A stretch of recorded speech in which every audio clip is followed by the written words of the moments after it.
Ah, espera, me cambió. Vamos a parar. Paremos porque no sabía que estaba recording in progress. Vamos de nuevo, JL.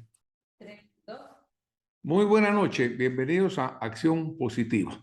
Acá pues estamos de nuevo con ese mapa impresionante de nuestra América, en la cual vemos un continente y en esta fotografía lo vemos prácticamente como debe haber sido en algún momento, una belleza natural, sin divisiones, sin fronteras.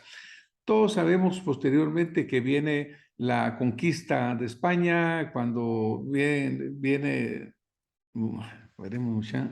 ¿Cuál es el que está sonando? Paremos, JL. ¿Cómo le quito el sonido a Ok, esto? Muy buena noche, gracias por estar de nuevo con Acción Positiva.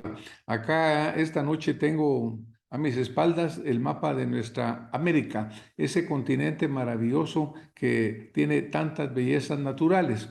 En este fondo que tengo acá, lo que quiero resaltar es que en algún momento este maravilloso continente no tenía fronteras, no tenía límites, todos iban de un lugar a otro y se adaptaban. Luego, obviamente, pues nos entra el desarrollo político, la conquista española.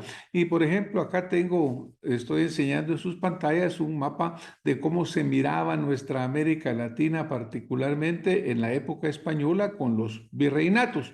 El virreinato de la Nueva España, el virreinato del Perú, el virreinato de la Nueva Granada. En fin, toda esta división que hizo el gobierno español y por otro lado también vemos acá en gris el dominio portugués que luego se convierte en Brasil. Obviamente cuando se da el movimiento de independencia suceden muchas cosas y dentro de lo que surge posteriormente viene un caudillismo que es el liderazgo ejercido por los héroes de la independencia, que realmente lo fueron, que verdaderamente hicieron un papel destacado para lograr la independencia de nuestra América. Ellos llenaron el vacío del poder y autoridad dejado por la monarquía española. Sin embargo, desde en ese momento no se generaron los cambios sociales que se esperaban luego de la independencia.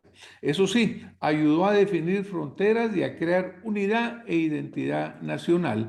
Ahora, este es nuestro mapa, en el cual pues vemos cada país de esta nuestra América Latina en este particular, en este cuadro, en el cual vemos desde México, pasando por Centroamérica, pasando por Sudamérica, Brasil, Argentina, etcétera, cada uno con su bandera, cada uno con su identidad. Obviamente debemos de pensar, por ejemplo, en el caso de Centroamérica, ¿qué hubiera pasado si en vez de fragmentarnos en 5 o 6 países hubiéramos mantenido la unidad y fuéramos la patria grande centroamericana? Pero eso ya quedó en la historia. Definitivamente la evolución geopolítica de América Latina es turbulenta, por usar alguna palabra. Por el lado social, no parece que hemos sido capaces de atajar problemas estructurales cada vez más profundos y enraizados, como la desigualdad y la violencia. Y en el ámbito político latinoamericana pareciera no haber estado nunca decidida a dejar atrás los constantes problemas que hemos vivido durante la mayor parte del siglo XX y previo a ella. Se perpetúa la inestabilidad política que tanto ha dañado los países de esta región. Es así que estamos en un péndulo político incesante de la derecha a la izquierda, por poner algún nombre, de los Duques, Macris, Kuczynskis, Bolsonaros o Pineras, vamos a los Chávez, los Evo Morales, los Correa, los Kirchner, los Ortega, un péndulo constante. Esto nos da un mapa de Latinoamérica en el cual hay varias versiones. En esta versión observamos que hay todo tipo de colores, unos más marcados que los otros, indicando tendencias más o menos moderadas. En los últimos días, lo que estamos observando acá, después de la victoria en Brasil de Lula da Silva, pues tenemos una América Latina teñida de rojo prácticamente, con algunas islas como Guatemala, como Ecuador, como Uruguay, como Paraguay, en las cuales están de la derecha y hay países que están neutrales, diríamos, como puede ser Costa Rica, Panamá. Pero en realidad Latinoamérica se pintó de rojo. Una característica que ha habido en todos los procesos eleccionarios últimos ha sido que han sido sumamente disputados. Veamos algunos ejemplos. Pedro Castillo y Keiko Fujimori tuvieron un recuento de votos que fue casi la diferencia de 44,000 votos fue lo que hizo la diferencia. Cuando vemos lo que pasó en Colombia en la segunda vuelta, vemos que Gustavo Petro gana con el 50,45 de los votos y Rodolfo Hernández con el 47,3. De nuevo, un resultado apretado. Es interesante notar que lo que sucede en el Congreso, en el Senado, también refleja algo diferente, porque en el Senado Petro, por ejemplo, no logra la mayoría que quisiera y obviamente tiene que ir a alianzas. Eso también sucede en la Cámara de Representantes de Colombia. Veamos el caso de Chile. Boric gana su elección con el 55,87% de los votos contra Kast, que saca el 44%. Sin embargo, llega con un Senado en el cual Boric no tiene mayoría. Y luego sucede que cuando se va al plebiscito para aprobar la modificación en la Constitución, pues sucede que ese resultado es negativo. Hay un rechazo del 61,86% a una nueva Constitución. Boric gana la elección, pero meses después pierde esa ratificación. Por ejemplo, ¿qué pasa en Brasil? En Brasil, ese gigante país de Sudamérica, pues tenemos una primera vuelta muy apretada, en la cual Lula y Bolsonaro quedan frente a frente por muy escasos votos. Y en una segunda vuelta resulta que Lula da Silva gana con el 50,90 y Bolsonaro pierde con el 49,10. Sumamente polarizado, sumamente complicado. ¿Y qué pasa en el Congreso o Senado de Brasil? Pues resulta que en el Senado, Bolsonaro, su partido, su grupo, pues tiene una mayoría. Obviamente, los gobiernos que pueda tener Lula va a ser complicado. Un Brasil dividido en dos, que eso ha sido lo que hemos venido encontrando en estas votaciones. Es obvio que ha habido un caldo de cultivo a favor de la izquierda en el hartazgo político de la falsa derecha y la corrupción que ha llegado. Aquí se ha llegado a que se vende la democracia y eso hace que haya un gran rechazo. En general, en América Latina, los oficialismos que estaban en vigencia durante la pandemia perdieron las elecciones. Pero veamos qué pasa en otros lugares del mundo. En Europa, la extrema derecha sacude Europa. En Italia vemos que Meloni gana y empieza a cumplir con sus promesas derechistas, como por ejemplo relacionadas con el caso de la migración. En Israel, Netanyahu consolida a la ultraderecha. Del péndulo a la izquierda en Latinoamérica, aquí nos estamos moviendo a la ultraderecha en Europa. Ahora veamos. ¿Qué pasa en Estados Unidos de Norteamérica? El 8 de noviembre recién pasado, los votantes tenían que decidir 470 escaños en el Congreso, es decir, toda la Cámara de Representantes y 35 posiciones en el Senado. Obviamente un voto muy importante para el presidente Biden porque también significa una ratificación o no, un apoyo o no a su proceso presidencial. Había dudas de qué iba a resultar, cuál iba a ser. Incluso se hablaba de una marea, una ola roja también ahí. Algo interesante es que cuando hablamos de Latinoamérica y hablamos de la ola roja, estamos hablando de gobiernos de izquierda. En Estados Unidos, quienes usan el color rojo son los republicanos. Ahora encontramos pues resultados en el Congreso, pero cuando nos vamos a los medios y vemos que realmente las noticias que cubrieron esto intensamente, pues de nuevo, un empate sumamente fuerte. Así en el Senado de Estados Unidos vemos que quedan 48 demócratas contra 49 republicanos. A la hora de grabar este programa aún no había terminado de decidirse, pero obviamente la tendencia era ese empate tan cercano.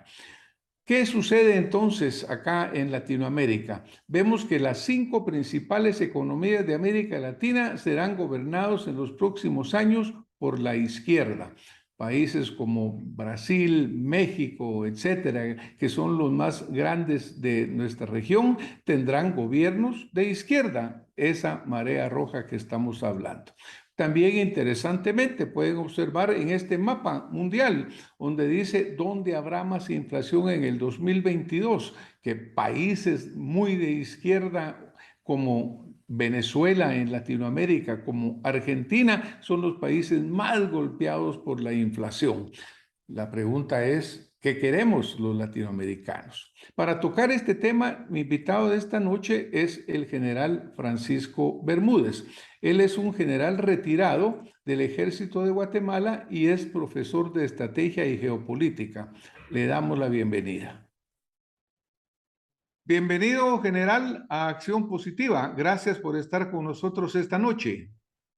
Muy amable, doctor. Es para mí un gran honor participar en este programa que es tan connotado para la vida política y cultural de nuestro país, y agradeciéndole a usted la invitación y a su equipo. Gracias, general. En la introducción, pues hemos manifestado, como le comenté a usted, estos cambios que se están dando ahora recientemente en el escenario político latinoamericano. Importante mencionar también, como lo dijimos, que también en Estados Unidos de Norteamérica están sucediendo esos cambios, porque ahí también hay una marea roja, eran los republicanos los que querían ganar, los demócratas se mantuvieron. Pero, general, aquí lo que nosotros nos llama la atención es ese péndulo, lo mencionamos nosotros, que de repente en Latinoamérica de la derecha nos vamos a las izquierdas. ¿Cuál es su interpretación de ese continuo viraje de las tendencias políticas en nuestra América Latina?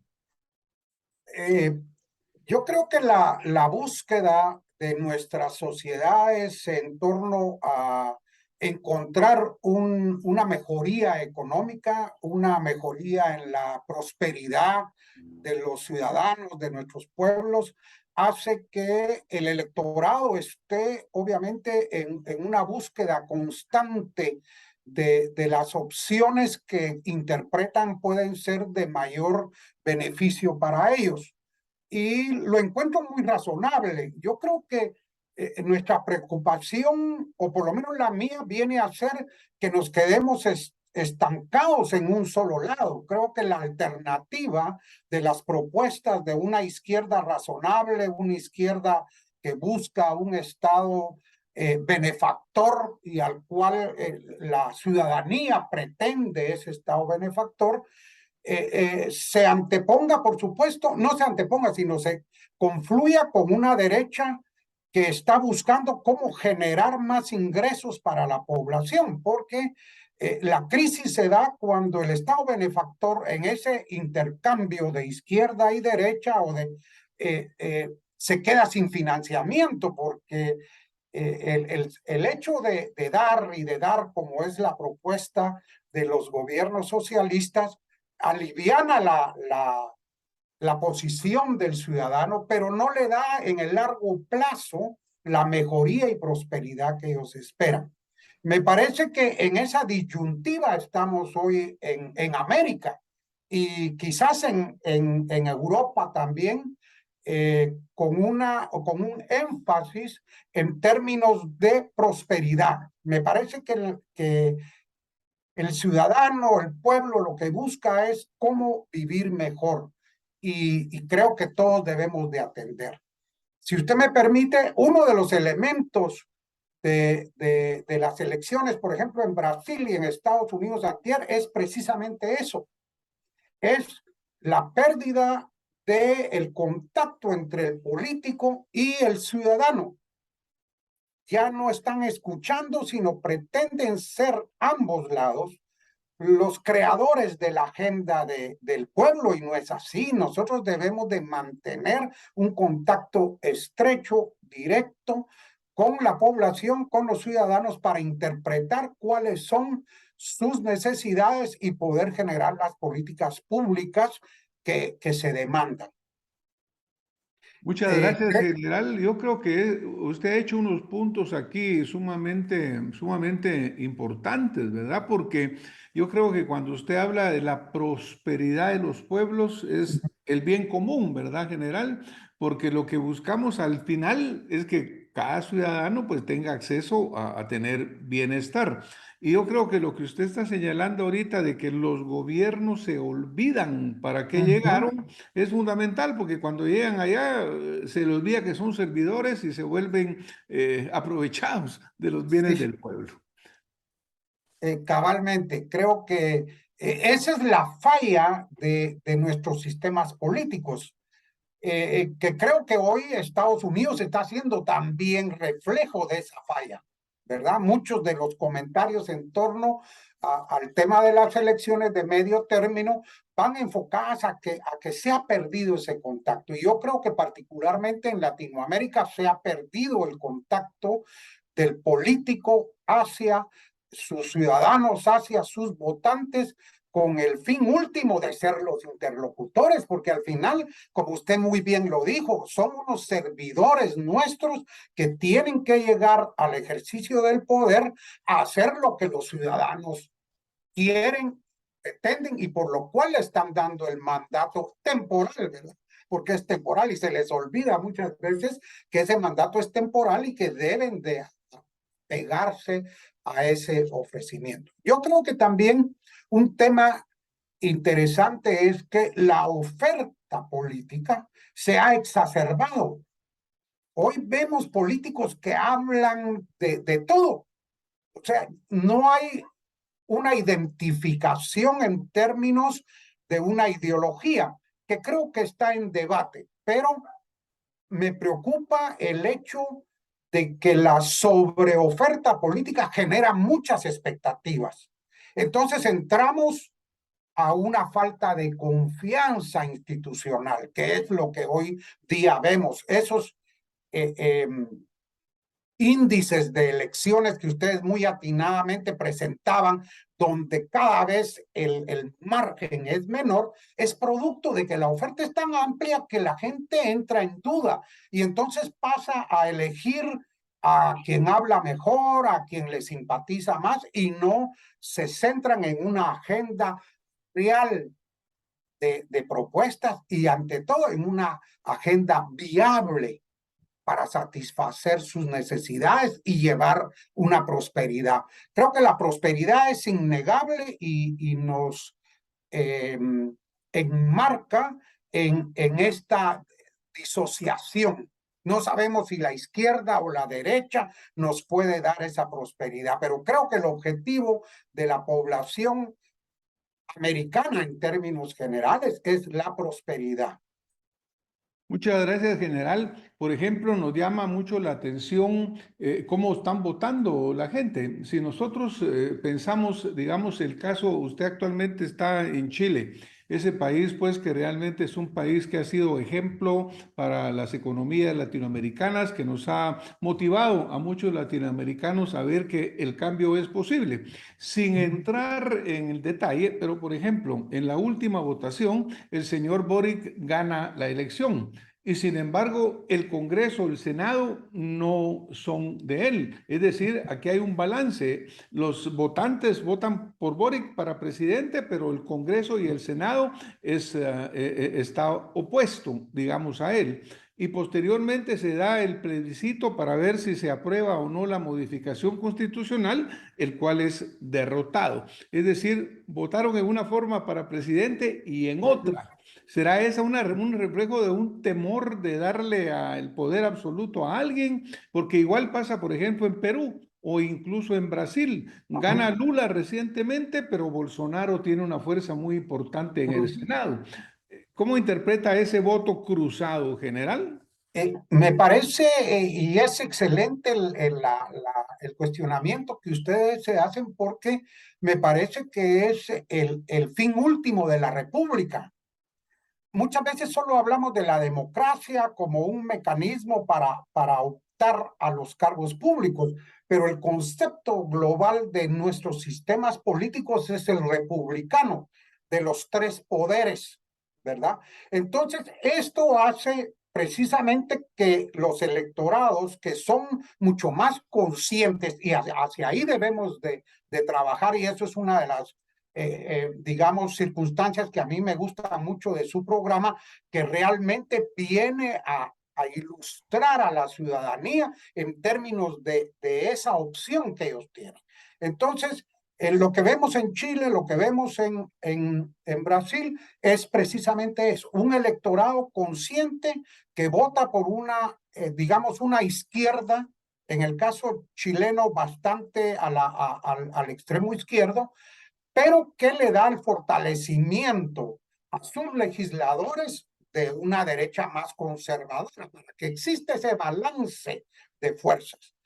Lo que a mí me preocupa muchas veces es los casos como Nicaragua, por ejemplo, donde Daniel Ortega está cooptando ese sistema republicano, donde ya el Ejecutivo toma poder del Legislativo, toma poder de las Cortes y entonces se vuelve una dictadura prácticamente.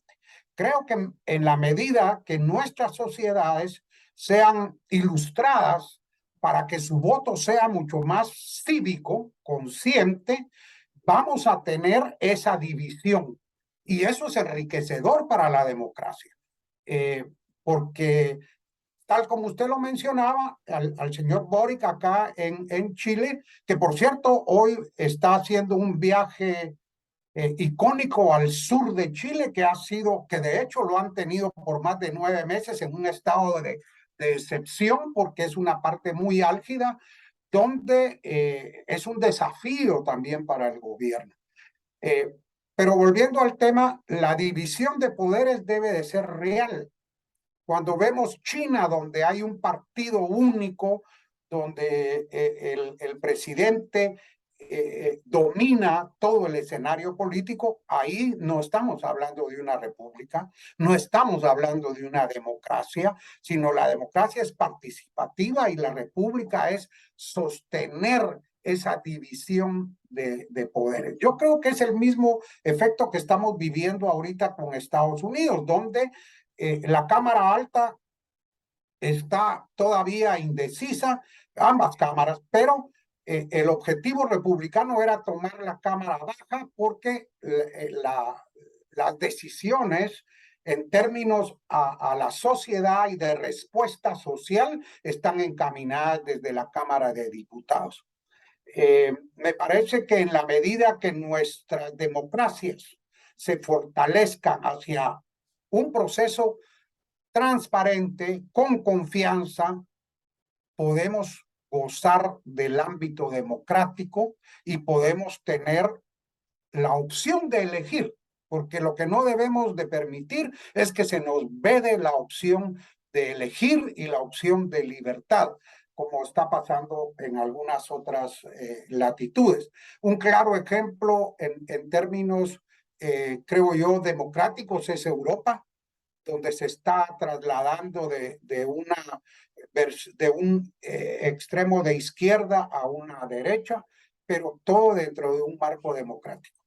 Muchas gracias, general. Yo creo que definitivamente esa preservación de la alternabilidad que no se ve como por ejemplo en Nicaragua, en Venezuela, en Cuba y algunos encubiertos que están buscando, tratando de hacer lo mismo. A mí me gusta mucho ver que países como Chile, como Brasil, incluso Perú, que han estado en tanto enfrentamiento y Colombia, porque en el caso personal de Guatemala me preocupa cuando un Congreso se estructura con 13 diputados de una bancada y al final termina siendo mayoritaria, pero a través de métodos perversos, ¿verdad, general? Mire, nos vamos a tener que ir. Yo quisiera Ok. pedirle que en un minuto usted me dejara el mensaje más fundamental que usted quisiera compartirle a nuestra audiencia. Muy amable. Creo que lo importante es la alternabilidad que usted mencionaba. Creo que la búsqueda de la prosperidad es lo que nos motiva a todos los ciudadanos, porque todos queremos estar bien. La crisis que vivimos política, me parece que es el mensaje más claro y contundente que debemos de darle al sector político en términos de que debe de revisar su agenda y pensar en que ellos son unos servidores públicos y que deben de estar pendientes de las necesidades del pueblo. General, muchísimas gracias. Yo creo Y de que ahí no cumplir. Tiene que ser un mandato real. muchísimas gracias, general. Yo creo que hemos cubierto, gracias a su aportación, un aspecto muy importante, porque la democracia, como usted lo señala, en realidad no es solo un proceso de que simulamos convocarnos a elecciones y sucede un proceso que puede ser viciado. Ahora se habla mucho de los vicios electrónicos, ¿verdad? Lo que la democracia es integral y se fundamenta en el Estado de Derecho. General, nos vamos a tener que retirar. Muchísimas gracias por haber estado con nosotros en Acción Positiva. A usted muchas gracias, doctor, por la invitación y todo mi aprecio.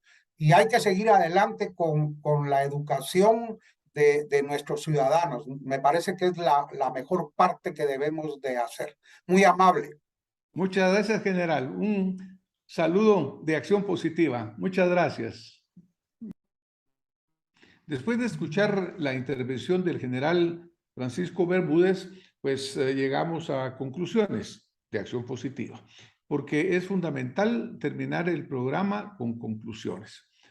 Primera, los pueblos estamos votando en contra de la corrupción y la incapacidad. Eso es claro. La marcada polarización evidencia la falta de confianza en los líderes y en las instituciones. Que no se equivoquen esos falsos líderes y esas falsas instituciones que siguen dándole atol con el dedo al pueblo. El voto cruzado, cuando se vota para presidente por uno, pero la Cámara o el Senado por el otro, es una forma de afirmar que en el Estado de Derecho los pesos y los contrapesos son fundamentales para asegurar la democracia y la alternabilidad, porque rechazamos cualquier tipo de dictadura, sea abierta o sea solapada, porque eso es a lo que se llega si nosotros no tenemos un Estado de Derecho en el cual la institucionalidad sea sólida. Recordemos que el fin del Estado es el bien común, no es el bien de los funcionarios corruptos, porque los servidores públicos deben escuchar y obedecer al pueblo. No hay nada peor que ver a un candidato que se proclama y se automartiriza diciendo que va a morir por el pueblo. En cuanto llega a ocupar una posición, solo empieza a pensar en su bienestar, en enriquecerse, en la prepotencia que, según él, acompaña el cargo. El fin del Estado es el bien común. Finalmente, la educación cívica y en general es el camino de la democracia y el desarrollo. Educación cívica, ¿por qué? Hemos observado democracias como Chile, en la cual los ciudadanos con plena conciencia votan en una forma por la presidencia, en otra por el Senado y por el Congreso. Lo hemos visto incluso en Brasil, que están votando ese voto cruzado, y lo estamos viendo ahora en Estados Unidos de Norteamérica, en el cual los republicanos y los demócratas, que se mantienen fieles a sus principios durante toda su gestión, están prácticamente en un empate. Entonces, esto es gracias a ciudadanos educados y comprometidos. Muchísimas gracias por estar con nosotros esta noche y nos vemos la próxima semana con más acción positiva. A la izquierda, de la izquierda a la derecha y viceversa, pura camioneta. Los pueblos latinoamericanos cambian constantemente el color con el cual se gobierna. Necesitamos desarrollar democracias conformadas por ciudadanos educados y responsables para que tengamos verdaderos gobiernos que respondan a las necesidades legítimas de cada nación por el bienestar común. Este domingo, 13 de noviembre, mire nuestro programa en Acción Positiva para aprender más sobre este interesante tema.